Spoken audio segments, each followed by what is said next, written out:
essa música que a gente acabou de cantar, ela fala bastante a respeito de eclesiologia.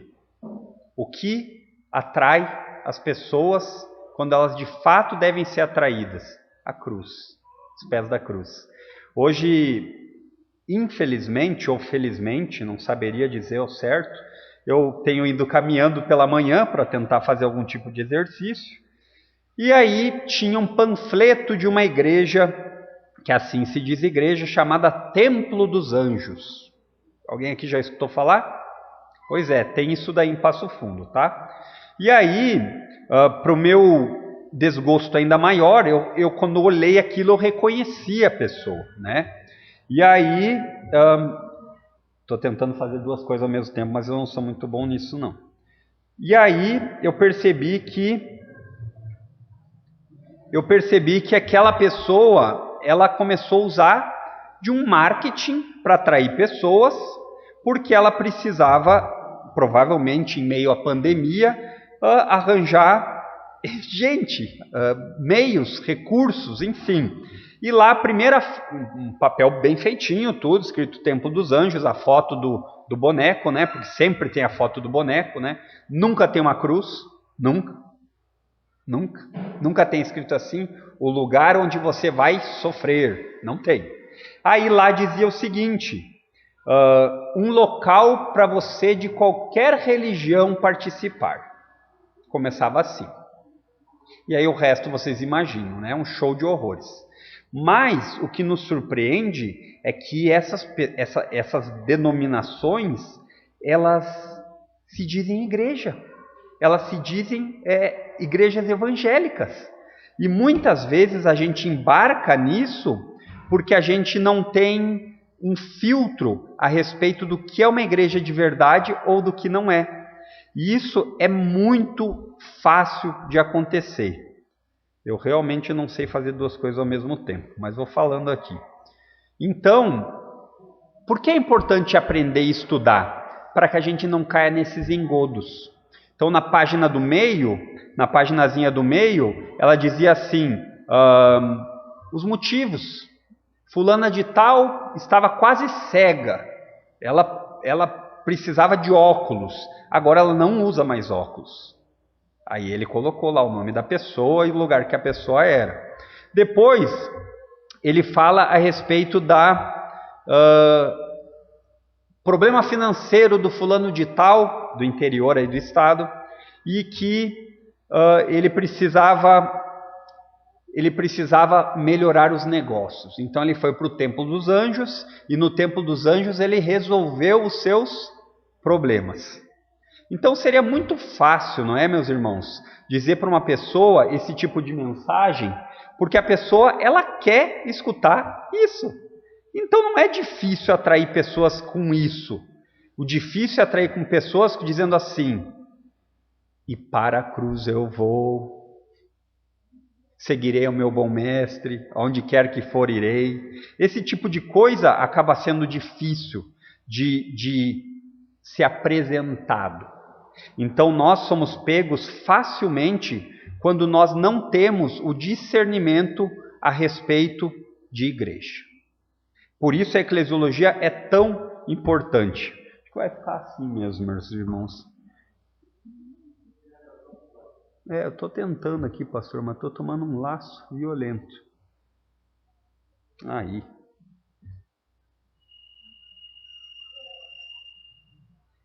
Pronto. Acho que agora vai.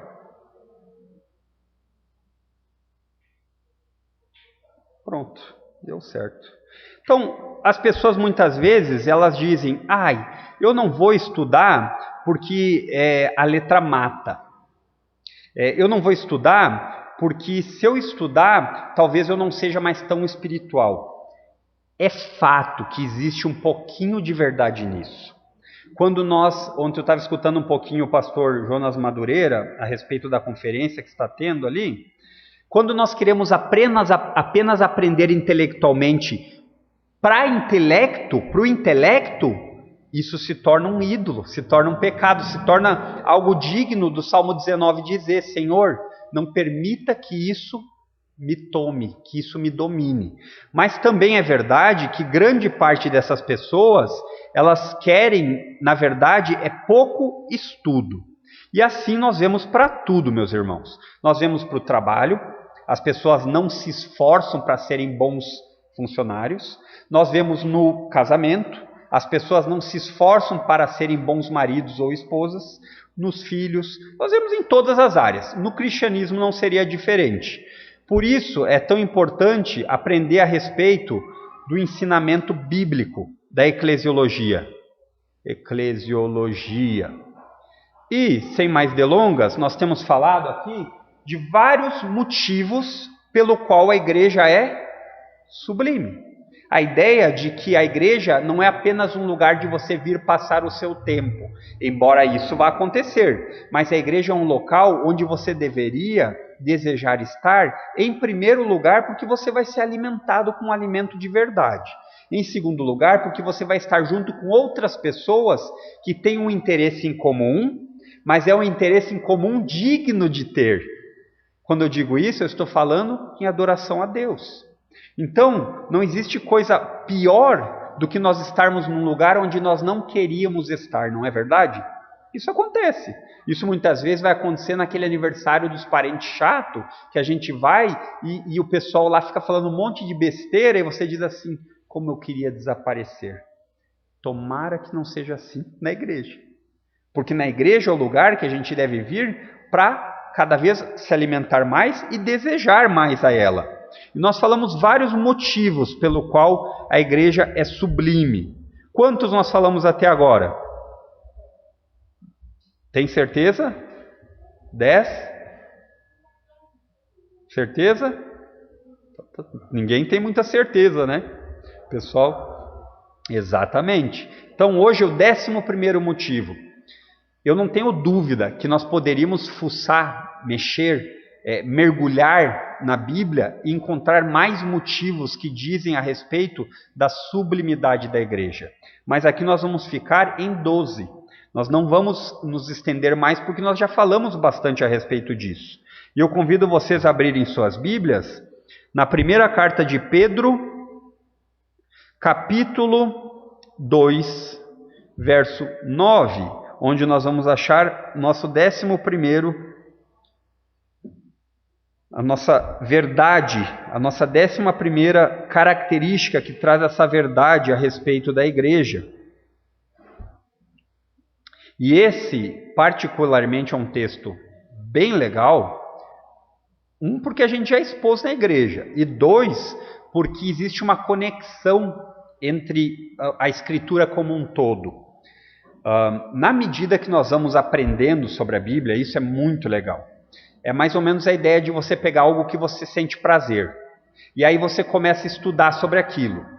E aí você começa a fazer ligações do tipo assim, nossa, se eu fizer isso, isso acontece. Ou então, verdades que você, lendo isolada, você vê que é uma verdade, mas quando você consegue compreender a unidade que existe em outros lugares, fica muito melhor. Eu vou dizer o que eu quero dizer com isso. Nós lemos o texto de Êxodo 15, que diz que Deus comprou Israel. E nós chegamos no Novo Testamento, e essa linguagem está aqui. Nós vemos Jesus falando que ele comprou a igreja. E aí nós começamos a dizer, nossa, então lá já é uma sombra do que viria? Já é uma sombra do que viria. Lá Israel, ele representa, ele não é a igreja, mas nós já vemos uma expressão de que vai ser atribuída à igreja como uma continuidade. Isso é fascinante de nós vermos. E isso só acontece quando o mesmo autor escreve tudo. Porque se fossem autores isolados e diferentes, nós não acharíamos o assunto que seria circular. Mais um motivo porque a Bíblia é a palavra de Deus. Nós vemos que durante muitos, centenas, milhares de anos ela foi escrita e você pega textos que correspondem ao do Novo Testamento, fazendo menção do Antigo. E aqui o apóstolo Pedro, Lembrem da carta de Pedro, ele está falando à igreja perseguida, principalmente aos cristãos que saíram da diáspora. A diáspora foi aquele momento em que a igreja começou a ser perseguida pelo Império Romano, também pelos judeus, e eles tiveram que se dispersar. E aí ele diz assim para esse pessoal: olha, vocês, porém, são povo escolhido. Vocês, porém, por quê? Porque aqui ele está fazendo uma comparação que ele recém falou daqueles que tropeçam na palavra. Parece que nós falamos também da ideia de tropeçar na palavra no domingo, não foi? Nossa, mas então uma coisa... Porque a palavra vem de Deus. E nós vemos semelhanças a todo momento. Nós só não enxergamos quando nós não conhecemos. E aí ele diz assim: vocês, porém, são diferentes dos que tropeçam, dos que não obedecem, dos que não escutam. Vocês são povo escolhido, reino de sacerdotes. Isso era falado muito a quem? A Israel. E agora, no entanto, não se atribui apenas a Israel, mas à extensão da igreja. Porque a igreja é a união de judeus e gentios no mesmo corpo. E aí ele diz assim: propriedade exclusiva de Deus. Essa frase, essa sentença, ela é marcante.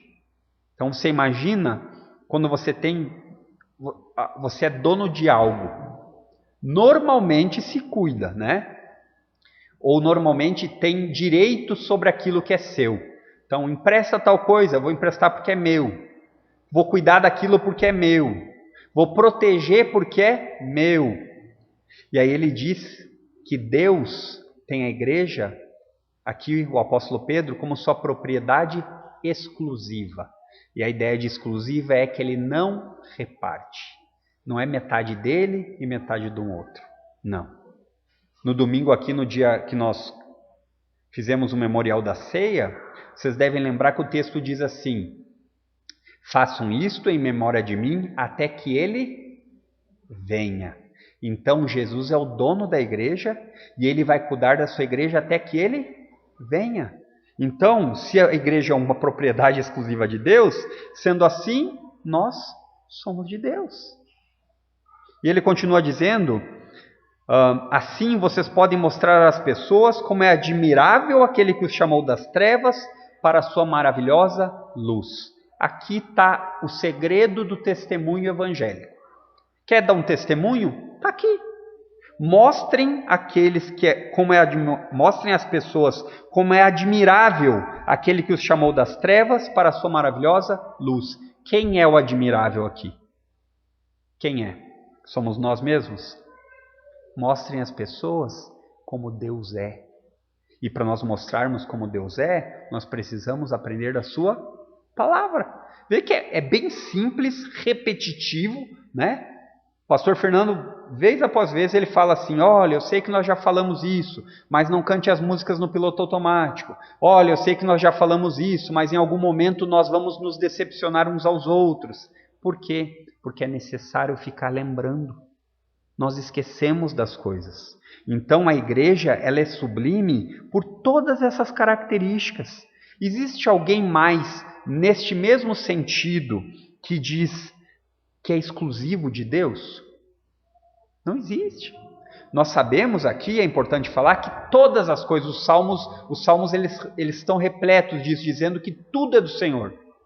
Que não existe um animal do campo que não seja do Senhor. Que todas as criaturas, elas se movem, elas respiram, elas vivem por causa do Senhor. Então, neste sentido, elas também são propriedade do Senhor. Mas quando ele fala aqui, com a ideia de propriedade exclusiva de Deus, o apóstolo aqui, ele está trazendo uma conotação de família. De família. Nem todos são filhos de Deus, todos são criatura.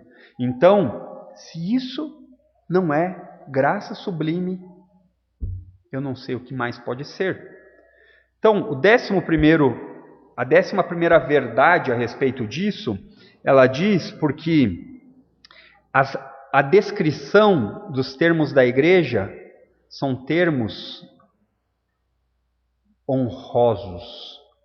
São termos que não são atribuídos a outra parte da criação. Não existe nada na criação que vai ser dita como um povo escolhido, como um reino de sacerdotes, como uma nação santa. E a ideia aqui de nação santa, ela está ligada à filiação. Se o seu pai, que você chama de pai, é santo, é porque você, como filho, precisa também ser santo. Essa é a ideia. Você diz que Deus é seu pai, ele é um Deus santo.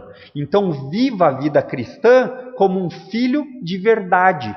E aqui a gente tem um paralelo com Jesus. Quando eles chamavam Jesus de bastardo, eles não só estavam falando da ideia de que Jesus tinha vindo de um adultério na mente deles, porque eles sabiam que Maria não era legitimamente de José, mas também porque ele estava dizendo que ele era o Filho de Deus. Enquanto eles que eram os religiosos dizendo, nós somos descendentes de Moisés, você é um bastardo. E, no entanto, a gente sabe que é o contrário. Se nós nos dizemos nação santa, vigiemos. Começamos agora, continuamos amanhã, e de tarde, e de noite, e no próximo dia. Nossa! Mas isso é difícil. É isso que o texto bíblico diz de completar as aflições de Cristo.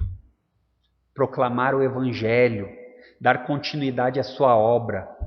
Não no sentido de que nós podemos sofrer para acrescentar algo à obra da cruz. Não. Mas nós podemos viver como santos, acrescentando à obra o devido valor. É essa a ideia que nós precisamos sempre lembrar. Agora, queridos, para nós não nos estendermos na sublimidade mais, o último lugar, ou a última característica da qual nós vamos falar aqui a respeito, de número 12, abram suas Bíblias lá no finalzinho, em Apocalipse, capítulo 1, versos 12 e 13.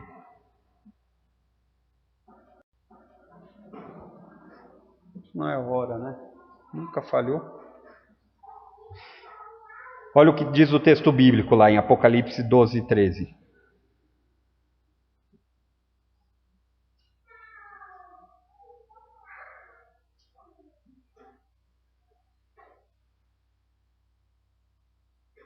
Aqui a ideia de um livro extremamente difícil, né, de interpretar, mas a ideia aqui é na visão de João a respeito das igrejas. E aí ele começa aqui no verso 12 falando o seguinte, no capítulo 1, verso 12. Quando me voltei para ver quem falava comigo, vi 7 candelabros de ouro e em pé entre eles havia alguém semelhante ao Filho do Homem. Descrição usada para quem? Para Jesus.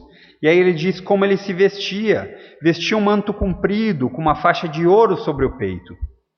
A cabeça... verso 11 e 13. E em pé entre eles havia alguém semelhante ao Filho do Homem. E aí ele continua dizendo a descrição de como Jesus estava. Mas aonde eu quero... aonde aqui nós vamos ficar, nós vamos parar para chamar a atenção como uma sublimidade da igreja.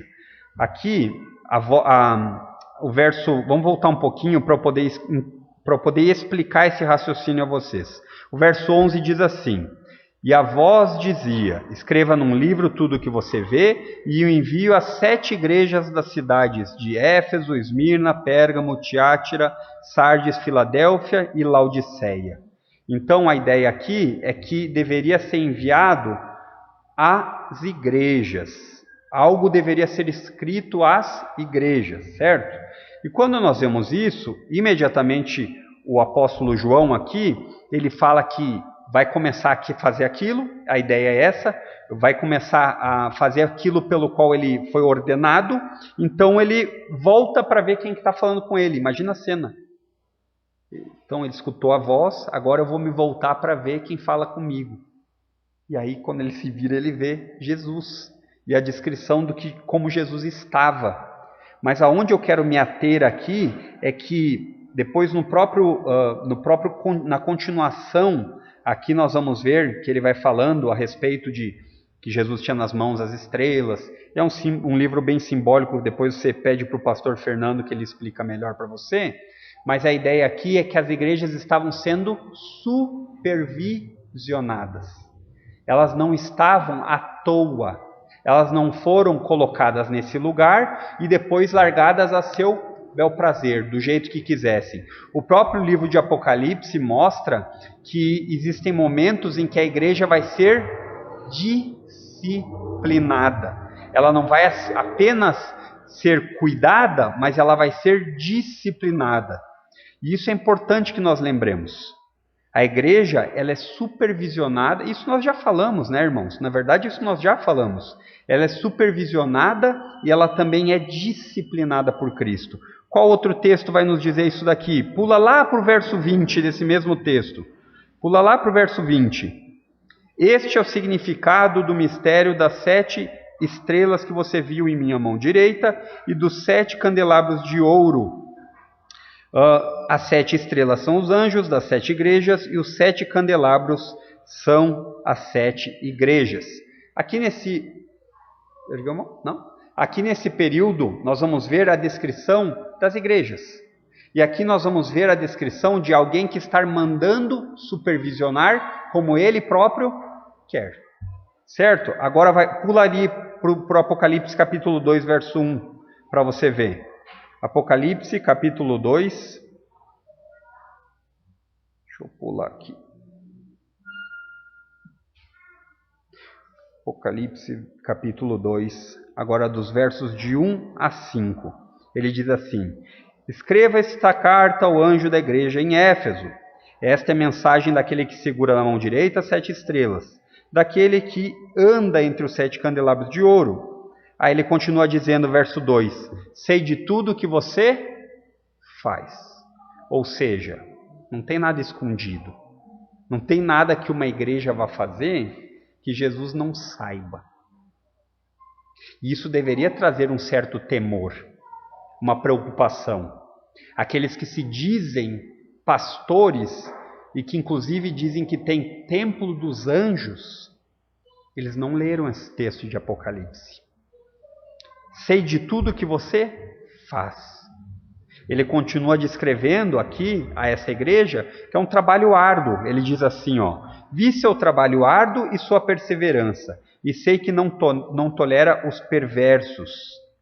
Aí ele continua dizendo aquilo que ele faz, aquilo que aquela igreja está fazendo. Examinou as pretensões dos que se dizem apóstolos, mas não são. Qual a tarefa aqui da igreja? Discernir. Através da palavra de Deus, ver quem começa a aparecer um dente muito comprido e é lobo no meio da igreja. E como a igreja faz isso? Apenas pelo conhecimento. Se nós não conhecermos as Escrituras, nós seremos enganados de rodo, de arrastão. E aí ele continua dizendo, e descobriu quem são mentirosos. Como nós descobrimos quem é mentiroso? Através da verdade. Como nós sabemos o que é verdade? Através da palavra de Deus. Nota que aqui as coisas começam a ficar radicais, porque muitas pessoas ao escutar isso vão dizer que os crentes, eles são preconceituosos. Os crentes são donos da verdade. Nós não somos donos da verdade, mas nós obedecemos a ela. E aí ele continua dizendo no verso 3, sofreu por meu nome com paciência sem desistir. Que diferença para as igrejas dos nossos dias, né? Ao invés de você propor sofrimento, e aqui eu não estou dizendo, irmãos, que nós devemos querer sofrer, mas nós devemos saber que se precisar sofrer por Cristo, sofreremos. Porque em Cristo nós somos mais que vencedores. E isso precisa alimentar. Porque vão chegar momentos em que o sofrimento é amargo. Vão. Normalmente, comigo, acontece no dia seguinte. No dia seguinte do que eu falo aqui, no outro dia vem algum tipo de sofrimento, do tipo assim, já que você ensinou, agora viva. E aí ele continua dizendo no verso 4, contudo, tenho contra você uma queixa, abandonou o amor que tinha no princípio. Aí ele diz: veja até onde você caiu. Aí o ponto aqui alto é para todos nós. Essa frase que vai vir no verso 5, a próxima, serve para cada um de nós. Você está indo numa direção contrária? Pode acontecer. Infelizmente pode acontecer. Aí o Senhor diz: arrependa-se e volte a praticar as obras que no início praticava. Aí ele diz: porque senão, se você é meu, eu não vou te abandonar. O crente verdadeiro não perde a salvação. Olha o que acontece aqui. Do contrário, virei até você e tirarei seu candelabro de seu lugar entre as igrejas. Mas isto há a seu favor: você odeia as obras dos nicolaítas, como eu também odeio. Os nicolaítas eram pessoas que estavam infiltradas no meio da igreja, dizendo assim: se vivemos por graça, então viva do jeito que você quiser. Quanto mais você pecar, mais graça vai abundar. E não é essa a realidade. Então, por último aqui, irmãos, o computador reiniciou aqui, estranhamente aqui, mas nós já estávamos no final, então nem vou tentar aqui, senão até eu conseguir vai longe de novo. A ideia aqui, irmãos, é: valorize a igreja. Em primeiro lugar, porque ela não é nossa, ela é de Deus. Em segundo lugar, porque nós temos algo em comum, que é louvar a Deus, é glorificar a Deus, é aprender sobre o Evangelho para podermos ser luz. Como disse o Evangelho, João Batista não era luz, mas ele falava a respeito da luz. Nós, Igreja Bíblica Luz do Mundo, não somos a luz por nós mesmos, mas nós refletimos a luz que habita em nós, que é Jesus Cristo. Tá bem, irmãos? Então, queridos, até domingo. Eu espero que você usufrua desse método de oração. Se você tem dificuldades de orar como eu tenho, então use esse método, que ele vai lhe ajudar a saber o que orar. Tá bem? Boa noite a todos, queridos.